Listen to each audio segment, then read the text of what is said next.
ఇక varicose veins నుండి విముక్తి పొందండి. ఎవిస్ వాస్కులర్ సెంటర్ ఇప్పుడు మన KPHP లో గ్రాండ్ ఓపెనింగ్ ఏప్రిల్ 4వ తేదీన. రాజకీయాల్లో ఎప్పుడు ఏం జరుగుతుందో చెప్పలేం. నేను ఎన్నికల్లో పక్కా పోటీ చేస్తానంటూ గత కొన్ని రోజులుగా చెబుతూ టికెట్ కోసం ఎదురు చూస్తున్న రఘురామకృష్ణరాజుకు లైన్ క్లియర్ అయినట్టు తెలుస్తోంది.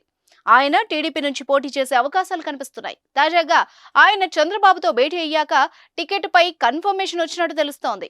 ఉండి అసెంబ్లీ బరిలో రఘురామకృష్ణరాజు బరిలో దిగనున్నారని సమాచారం. దీనిపై నేడు లేదా రేపు అధికారికంగా ప్రకటన వచ్చే అవకాశం ఉంది.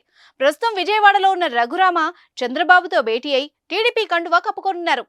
గత ఎన్నికల్లో వైసీపీ తరపున నర్సాపురం నుంచి పోటీ చేసి గెలిచిన రఘురామకృష్ణరాజుకు ఈసారి ఊహించని షాకే తగిలింది.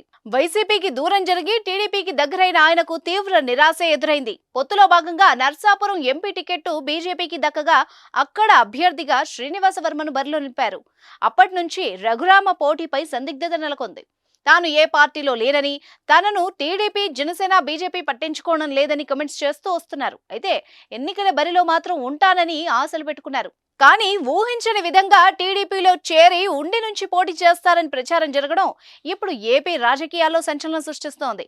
టీడీపీ కంచుకోటగా ఉండిలో సీట్ల ప్రకటన తర్వాత వర్గ విభేదాలు తలెత్తాయి.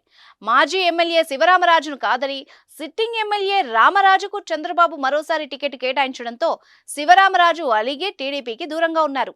పార్టీ కార్యక్రమాల్లోనూ పాల్గొనడం లేదు. ఆయన ఇండిపెండెంట్ గా పోటీ చేసేందుకు కూడా ప్రయత్నాలు చేస్తున్నారు.